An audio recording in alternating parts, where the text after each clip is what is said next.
Okay, you're here because you're busy, you're smart, and you want the good stuff fast. No time to read every single business book, right? Right.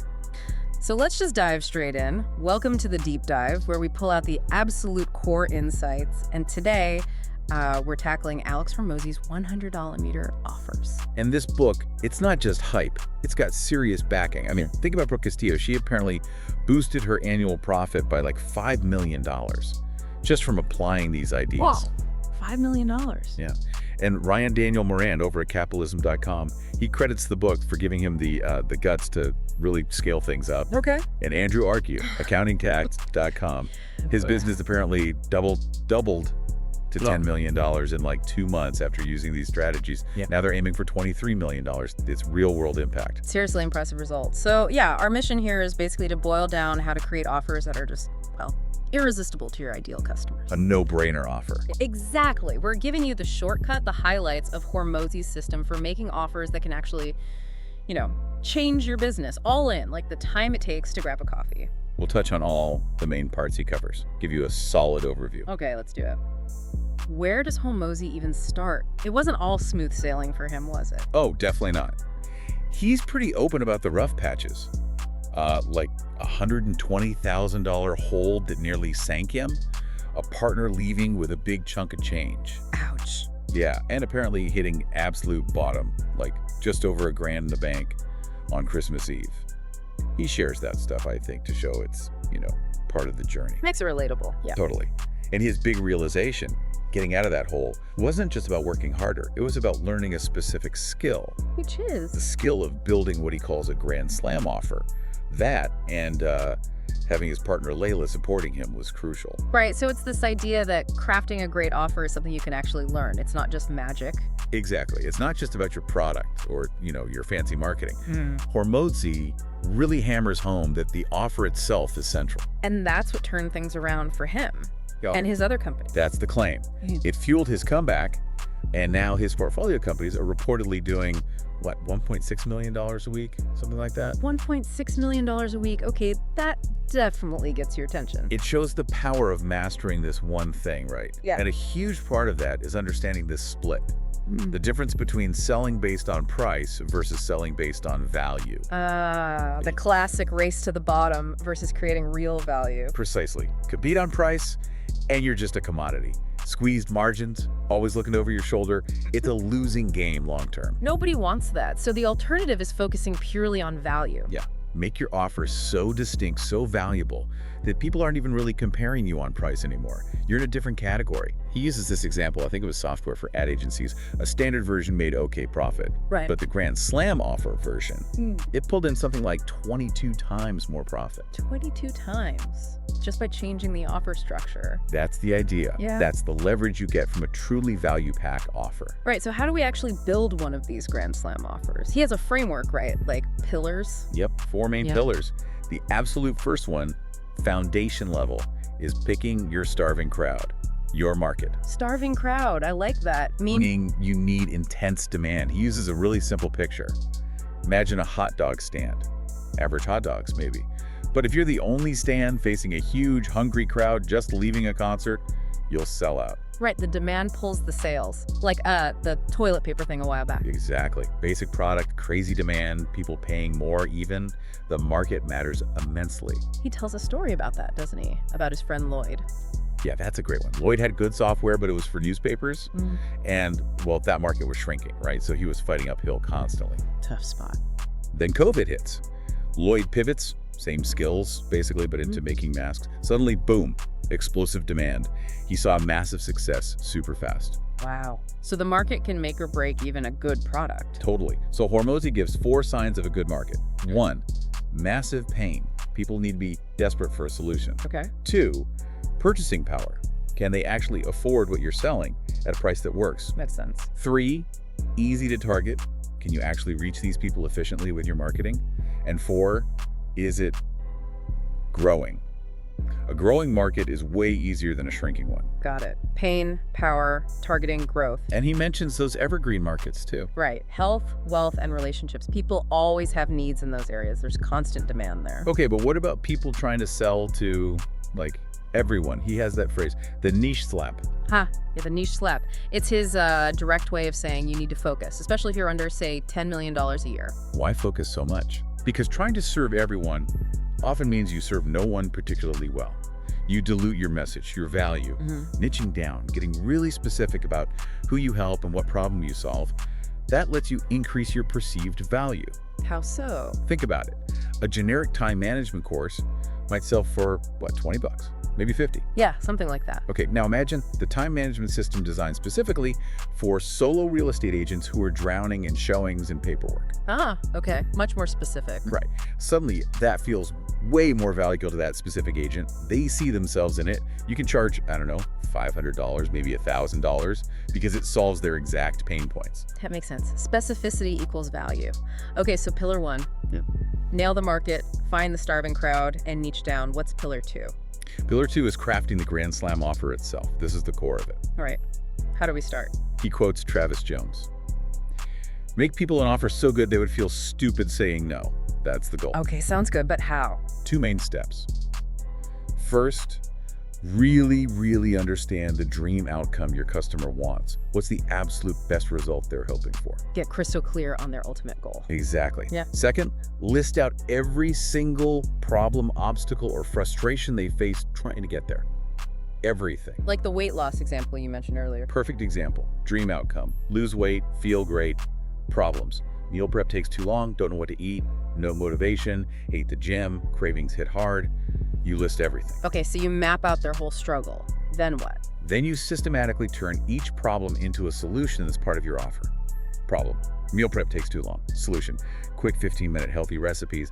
Problem. No motivation. Solution. Private accountability group. This is basically copywriting 101 applied to offer structure. So you build the offer by directly solving their listed problems. You got it. Then he talks about this sales to fulfillment continuum. Think of a spectrum. On one end, you have done for. You like hiring someone to do everything. Super easy to sell because the client does nothing, right? But it's hard to scale because it takes your time. Right, limited by your hours. On the other end is do it yourself, like just buying a book or a course. Easy for you to fulfill, you can sell tons. But it's harder to sell because the client has to put in all the work and figure it out. Okay. So where's the sweet spot? Often in the middle, or leveraging one-to-many solutions. Things like templates, software, group coaching, workshops, communities, things you create once that can help lots of people. Like this book itself, right? It's a one-to-many asset. So find ways to deliver value without it being purely one-on-one time. Exactly. That leads to his trim and stack strategy. You trim the amount of direct individual work you have to do by creating these scalable solutions. Like templates or software. Right. And then you stack these solutions together as bonuses on top of your core offer. This makes the whole package seem incredibly valuable. Can you give an example of stacking? Sure, back to the gym membership. Basic offer. Access to the gym. Okay, fine. Pretty standard. Now stack it. Add a personalized meal plan, maybe generated by software, so low fulfillment cost for you. Add a library of follow-along workout videos. Add access to a private Facebook group for support. Add maybe some downloadable recipe books. Okay, yeah, that feels like a lot more. Exactly. You list out each item and assign it a perceived value. Maybe the meal plan is valued at $297, the video library valued at $499, the community $99-month value, etc. Suddenly, the total perceived value might be, say, $4,000 plus. Just do it, but you're still selling the membership for $599. Makes the $599 seem like a steal. Right. It anchors the price against a much higher perceived value. Okay, market offer. What's pillar 3? Pillar 3 is irresistible pricing. And Hormozi is definitely a fan of charging premium prices. Not discounting them. Definitely not. He quotes Dan Kennedy, I think, saying something like, you should charge a price that makes you slightly uncomfortable. Really? Why? He tells this story about his own dad freaking out when he heard Alex was charging gym owners $42,000 a year for coaching. Wow, yeah, that's a big number. But then Alex explained that the program helped those owners make, on average, an extra $239,000 in revenue. Suddenly, $42K doesn't seem so crazy, does it? No, it seems like a great investment then. That's the whole point. Create a huge gap between the value delivered and the price charged. Make the price seem small compared to the outcome. And he argues that charging more is actually better for the customer, too. How does that work? He calls it the virtuous cycle of price. Higher prices mean more resources for you. More resources mean you can deliver better service, hire better people, invest in better tools. Which leads to better results for the client. Exactly. Better results, happier clients, more testimonials, which lets you attract more great clients at that premium price. It feeds itself. Versus the opposite. Versus the doom loop of competing on price-cutting corners, worse service, unhappy clients, bad reviews, just a downward spiral. He had an example for this too, right? The photographer. Yeah, the photography client who went from charging like $300 to $1,500 average, their profit apparently jumped by like 38 times. 38x profit, just from raising prices and presumably delivering more value. Allowed them to invest more, give a better experience, all that stuff. So, okay, how do you justify higher prices? Yeah. He breaks down value into 4 drivers. Okay, what are they? 1, the dream outcome. Bigger, more desirable dream, higher value. Makes sense. 2, perceived likelihood of achievement. How confident are they that your solution will actually work for them? More confidence, more value. Belief in the result. 3, time delay. Yeah. How fast do they get the result? Faster is almost always better and worth more. Think overnight shipping versus standard. Yeah, people pay a premium for speed. And 4, effort and sacrifice. How much work or pain do they have to go through to get the result? Less effort required from them means higher perceived value. So bigger dream, higher certainty, faster results, less effort. That's how you increase perceived value to justify the price. Exactly. Think fitness coaching versus liposuction. Lipo promises a similar outcome, looking better, but with much less perceived effort and much faster time delay, hence the higher price tag. Gotcha. Okay, market, offer, price. That leaves the 4th pillar. Pillar 4, the ironclad guarantee. This is all about removing risk for the buyer. Because risk is the biggest objection. Often, yeah. People are afraid it won't work, they'll waste their money. A strong guarantee takes that fear off the table. He mentions Jason Fladling seeing conversion rates jump 2x to 4x just by improving the guarantee. 2 to 4 times just from the guarantee. Huge leverage. And the structure he suggests is powerful. If you don't get specific result in specific time frame, then we'll give you consequence, ideally better than just money back. Better than money back? Like what? Could be money back plus you keep the materials, Yeah. or money back plus we pay for a competitor's product, or extra service, something that shows you're taking on the risk, not them. That definitely builds confidence. What kinds of guarantees are there? He covers a few. Unconditional is your basic satisfaction guaranteed, no questions asked. Then conditional, where the client has to do certain things like attend calls, do the work, to qualify. But if they do and still don't get results, the payout is often stronger. Okay. There are also performance-based guarantees like rev share or profit share, common in agencies. Your pay is tied directly to the results you generate. Tying your success to theirs. Exactly. He used a 6 weeks free training guarantee himself. If clients didn't make progress, they got 6 more weeks free.